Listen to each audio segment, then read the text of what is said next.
फिनटॉक में आप सभी को अभिषेक सरकार का नमस्कार। फिनटॉक यहाँ होती है फाइनेंस और बिजनेस की बातें। तो दोस्तों, आज हम एक ऐसी कंपनी का बिजनेस मॉडल आपको बताने वाले हैं जो कि अभी बहुत ज़्यादा चर्चा में है। उस कंपनी के फाउंडर बहुत ज़्यादा चर्चे में है।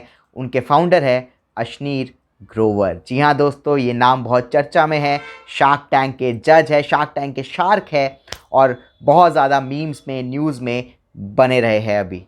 तो आखिरकार भारत पे कंपनी करती क्या है, कैसे स्टार्ट हुई और पैसा कैसे कमाती है, सबसे इम्पॉर्टेंट चीज़ अशनीर ग्रोवर इतने अमीर आखिरकार है क्यों, ये सब कुछ मैं इस वीडियो में बताने वाला हूँ। तो ये वीडियो एंड तक देखिए और हमारे चैनल को सब्सक्राइब कर लीजिए अगर आपको फाइनेंस, बिजनेस, स्टार्टअप्स, क्रिप्टो इन सब में ज़रा सा भी इंटरेस्ट है तो दोस्तों, अशनीर ग्रोवर जो है वो पहले ग्रोफर्स के CFO थे।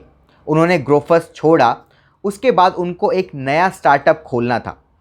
तो उन्होंने क्या किया, जो छोटे छोटे मर्चेंट होते हैं, जैसे दुकानदार होते हैं, शॉपकीपर्स होते हैं, उनके साथ जाके उठना बैठना शुरू कर दिया। उनके साथ जाके बातें करना शुरू कर दिया। दिन दिन भर वो मार्केट में बिताते थे, वहाँ पे बैठे रहते थे, क्योंकि उनको जानना था कि ये जो छोटे शॉपकीपर्स हैं उनकी समस्याएं क्या है।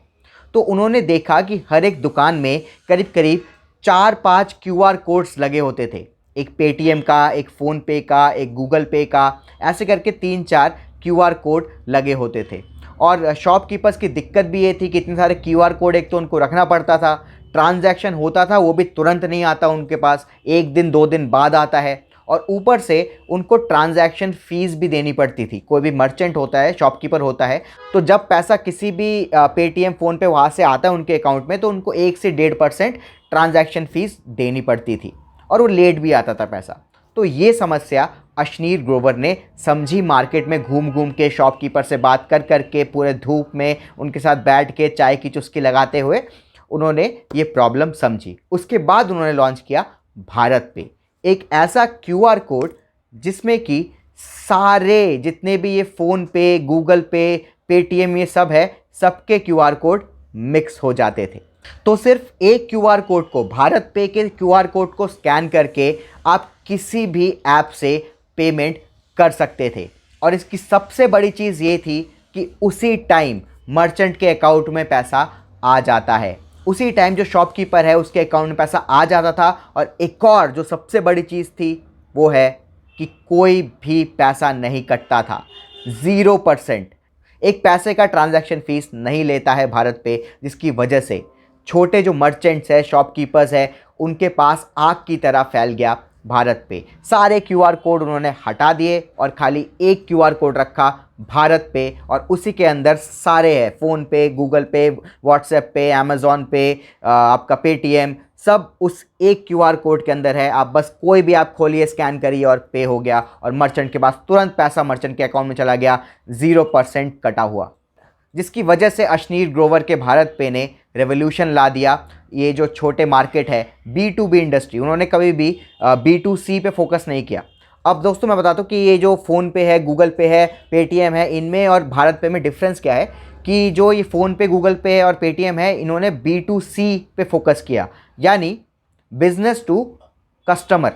यानी कि जैसे हम आप जैसे कस्टमर है जो कि स्कैन करके पे करते हैं, वो लोग हम पे करते हैं फोकस। तो वो हमसे तो पैसा लेंगे नहीं, क्योंकि उनका मेन जो कस्टमर है वो हम लोग हैं, कस्टमर है, ठीक है। तो वो इसलिए पैसा चार्ज करते थे मर्चेंट से, बिजनेसेस से। पर जो ये भारत पे का बिजनेस मॉडल है वो B2B है, बिजनेस टू बिजनेस। वो हम पे फोकस नहीं करते, वो नॉर्मल आदमी पे फोकस नहीं करते, जिनका बिजनेस है वो उन्हीं पे फोकस करते हैं। तो B2B जिनका बिजनेस है उन पे फोकस करने की वजह से वो मर्चेंट से भी चार्ज नहीं कर सकते, क्योंकि मेन कस्टमर उनके वही है, जो जिनका शॉप है, जिनका ये है। तो उन्होंने 0% रखा, कोई पैसा चार्ज नहीं किया।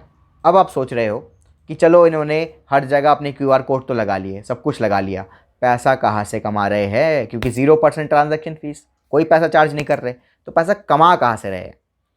तो अशनीर ग्रोवर ने फोकस किया कि जितने भी दुकानों में उनके QR कोड लगे, ऑलमोस्ट इंडिया में सब जगह उनके QR कोड लगे, पूरे इंडिया में, तो जिन जिन दुकानों में QR कोड लगा है उनका डेटा भारत पे के पास आ जाता है कि उनकी पर डे की कमाई कितनी हो रही है, पर वीक की कमाई कितनी हो रही है, पर मंथ की कमाई कितनी हो रही है। ये पूरा डेटा भारत पे के पास आ गया। अब भारत पे को लगा कि भाई यहाँ पे धंधा, इस आदमी का धंधा अच्छा चल रहा है, दुकान बहुत बढ़िया चल रही है इसकी, उनको सब पता है, ठीक है। तो वो गए उनके पास और उनको बोला भाई दुकान बढ़ानी है और सामान मंगाना है तो हम आपको कोलैटरल फ्री लोन दे रहे हैं। लोन लो 12% के इंटरेस्ट में, 15 महीने तक लोन लो, 15 महीने के बाद चुकाओ आराम से। ईयरली आप 12% का इंटरेस्ट दो, हमें कोई दिक्कत नहीं है। 12% लोन तो भाई कम ही होता है। तो उन्होंने देख रहे कि जिनका कमाई मेंटेन है, बढ़िया कमाई चल रहा है, उनको लोन देना शुरू कर दिया। 12% क्लब की उन्होंने स्थापना की। ठीक है, 12% क्लब उन्होंने खोल दिया और जितने भी मर्चेंट्स हैं, दुकानदार हैं, उनको उन्होंने लोन देना स्टार्ट कर दिया। सबसे बड़ी चीज़ ये थी इस लोन की कि आपको कोई भी चीज़ जमा नहीं करनी, अपने घर के कागज़, अपने ये सब गोल्ड वोल्ड ये सब जमा नहीं करना। ऑनलाइन बैठ के एक ऐप से सीधा कुछ ही मिनटों में लोन आपके अकाउंट में पहुंच जाएगा। ठीक है, बहुत ही आसान था। क्योंकि ये आसान इसलिए था क्योंकि उनको भारत पे को पता है, उनके पास डेटा है कि ये बंदा भाई चुका सकता है, इसकी कमाई हो रही है, चुका सकता है ये, इसलिए उन्होंने इजीली लोन देना शुरू कर दिया। और ये रिकॉर्ड भी ऐसे ही है कि 96% जो लोन है वो रिकवर हो जाता है भारत पे का, जो कि इंडिया में और किसी बैंक के साथ और किसी भी ऐप के साथ नहीं होता। भारत पे का 96% लोन रिकवर हो जाता है। तो भारत पे ने ये करना स्टार्ट कर दिया, लोन देना, जिसकी वजह से उनकी अर्निंग स्टार्ट हो गई। अभी उन्होंने पोस्ट पे भी लॉन्च किया है, जिसकी वजह से वो नॉर्मल लोगों को भी लोन देना स्टार्ट करेंगे। ऐसे करते करते दोस्तों अगस्त 2021 में भारत पे एक यूनिकॉर्न बन गया। सिर्फ 3 साल में भारत पे आज 20,000 करोड़ की कंपनी है, बहुत बड़ी कंपनी है। और इंडिया की सबसे बड़ी फिनटेक कंपनी भी है भारत पे। तो अशनीर ग्रोवर ने मार्केट में जाके घुस के लोगों से बात करके प्रॉब्लम को समझा और बहुत अच्छी तरीके से उस प्रॉब्लम को सॉल्व भी कर दिया। तो मैं उम्मीद करता हूँ कि भारत पे का बिज़नेस मॉडल आप समझ गए होंगे। भारत पे अभी और ग्रो होने वाली है, उनको फंडिंग भी मिली है, टाइगर ग्लोबल से फंडिंग मिलने वाली है और आरबीआई ने उनको स्मॉल फाइनेंस बैंक के लिए लाइसेंस भी दे दिया है। यानी कि भारत पे अब पूरी तरीके से एक स्मॉल फाइनेंस बैंक बन जाएगी, एक बैंक बन जाएगी पूरी तरीके से।